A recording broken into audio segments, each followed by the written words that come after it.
Welcome viewers to the legal segment of Sitare TV. My name is Shweta Khandelwal and I'm an attorney based in Santa Clara practicing US immigration and nationality law. Today we are going to discuss a very popular, complex and misunderstood area of immigration law, and that is the concept of priority dates. Now, what exactly is the relevance of a priority date in a visa petition, specifically in an immigrant visa petition? A priority date is the date when your immigrant visa petition or the perm is actually filed with the US government. This could be either a family-based immigrant visa or an employment-based immigrant visa. Now, why is there a need for priority dates? Except for immediate relatives of US citizens, every other immigrant visa is allotted a preference category, or rather qualifies within the preference category of immigrant visas. So if you are a spouse or a child or a parent of a US citizen, you don't have to wait in line to get your green card. All other categories of green cards are called preferential green cards. Now, there is a limit to the number of immigrant visas that the US government issues in a year. Whether it's family-based, employment-based, or simply a part of the visa lottery, the total number of green cards that the US government issues in a year currently stand at 480,000. Now, I'm going to talk about priority dates with reference to employment-based visas, but this concept can be extended to family-based green cards as well. Let's see, the total number of employment-based green cards that the government issues in a year is 140,000. Now, what many of you don't know, that each country is allotted the same number of visas as any other country.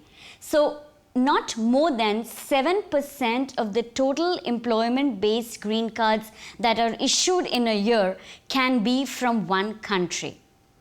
It is your priority date which determines your position in line as compared to nationals from the same country when it comes to receiving your green card. So the earlier you are in the line or the queue, the faster you get your green card. Each country has the same number of immigrant visas reserved for it as the other. Nationals from India and China have the same number of visas available compared to nationals from another country like Switzerland or even the Vatican City.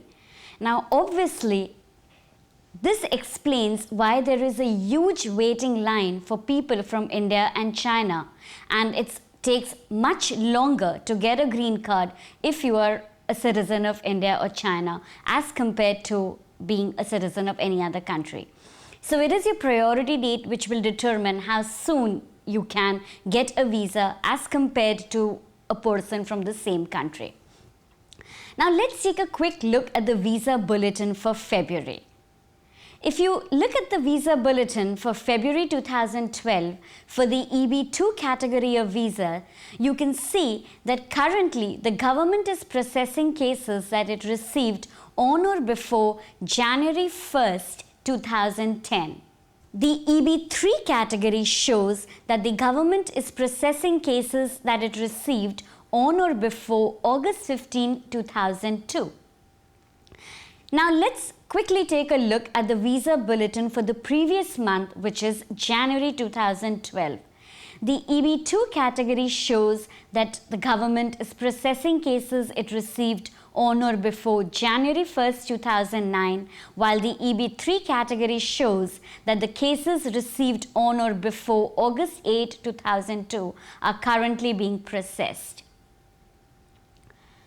What this means, with say reference to the February visa bulletin, is that if your perm or your immigrant visa petition was filed any time on or before January 1st, 2010, your priority date is now current. We can see that the cases that are filed under the EB2 category are getting processed a lot faster than those filed under the the EB3 category.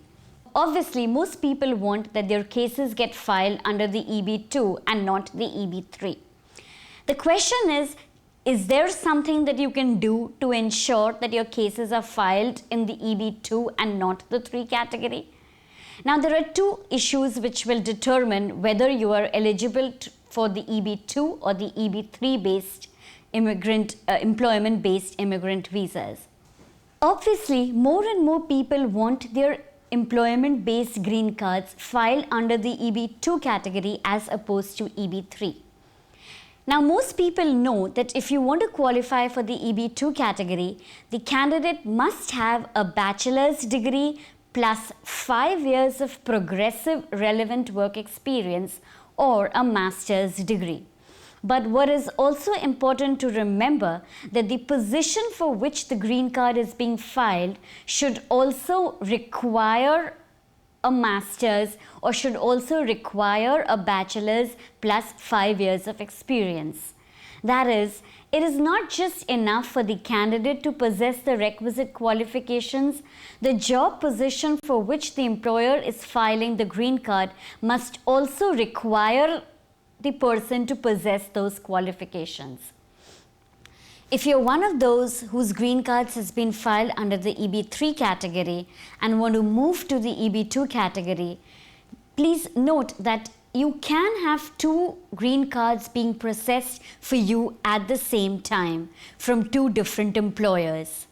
Your best bet would be to find another employer who's willing to sponsor your green card so that you can utilize the experience that you have acquired from your first employer and be eligible for the EB2 category, which mandates 5 years of progressive work experience. I hope you found this session useful. Next week, we'll take up some other issues in immigration. Maybe we'll discuss some topics in family-based immigration, as we've been discussing employment-based immigration for a while. So if you have any questions, suggestions or comments, feel free to email me at shweta@khandelwalaw.com. See you next week.